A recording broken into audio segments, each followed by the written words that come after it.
مثل ما شفنا اليوم البيتكوين بنزول بعدنا بنزول كتير ما كتير، بس انه ايجابي لا منه ايجابي، عادي نيوترال، في نزول ايه في نزول. خلينا نشوف قد المستويات ونشوف تشارت ونحكي اكتر. هاي تشارت تسمى بيتكوين ليكويديشن ماب.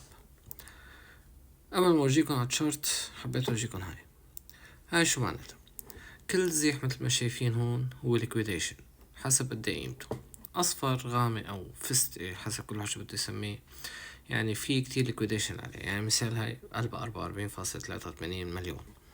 هلا اللي صار لما نحن كنا هون، صار اللي فاتح لونج اكل الضرب، نعمل شورت عليه، كل هيدول اللي هون كلياتهم تصفروا.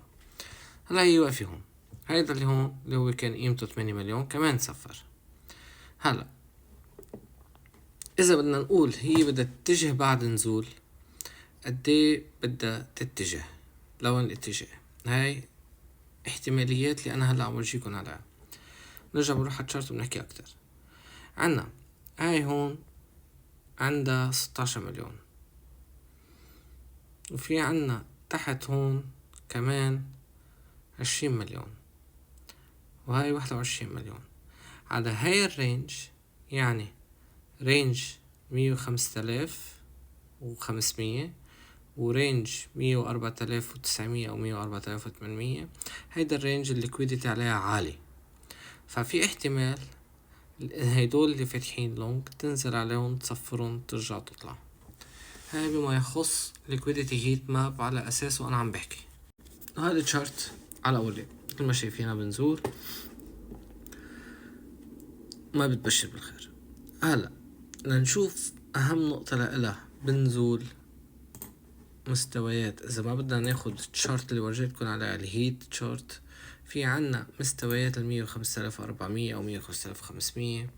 هيدا ما لازم تكسروا، هيدا لأول فيز أول مرحلة.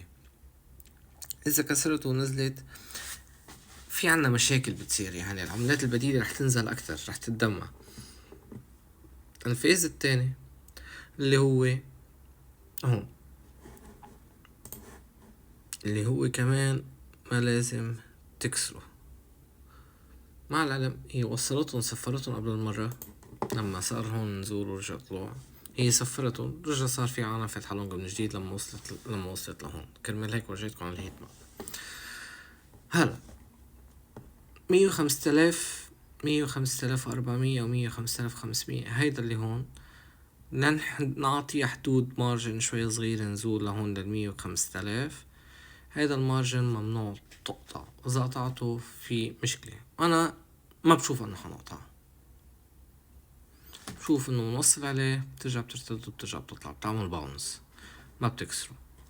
هيدا رأيي الشخصي بموضوع البيتكوين وقديه احتمال تنزل. بس على كل الأحوال إذا كسرت 105,500 الموجود هون، في احتمال نرجع ننزل على 104,000 موجود هون. هاي للعالم نكون بالصورة لازم تعرف هالنقاط. هلا إذا بنشوف على الأيام هاي ريبن، هي بتحبش بنزول.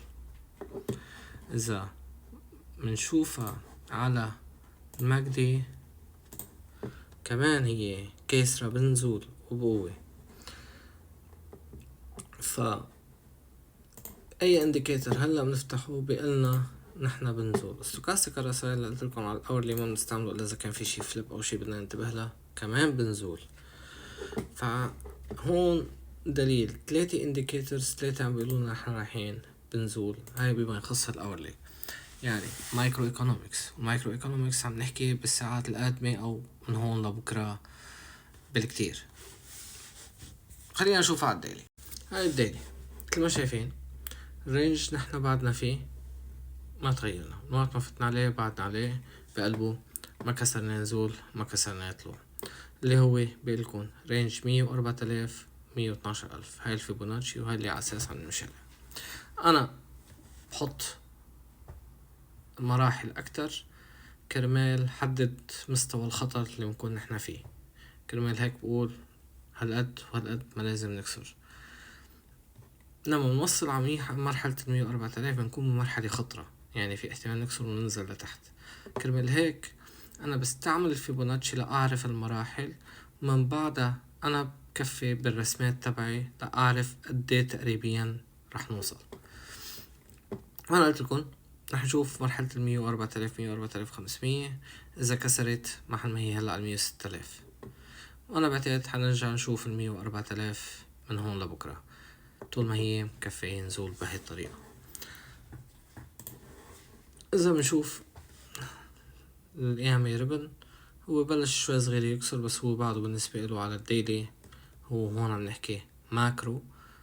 ديلي والويكلي حيعطونا، شوفوا الإيامي حيعطينا كمان إجابة إجباري.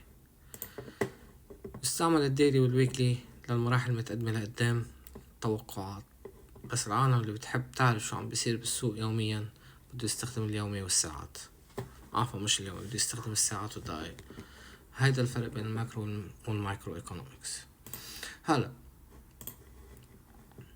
إذا بدنا نشوف ماكدي عالديلي، ماكدي عالديلي هو عامل فليب نزول وعاطينا السل، يعني كمان ما حابب يكون إجابة الماكدي. فالسوق مثل ما قلت لكم نازلين على 104,000، وهي سوكاسا كاراساي كمان نزول، راح نشوف 104,000. هذا رأيي الشخصي وتحليل الشخصي بما يتعلق بالبيتكوين. نحنا نازلين لمراحل 4,000 من هون لبكرة. حيتغير السوق؟ ايه راح يتغير السوق.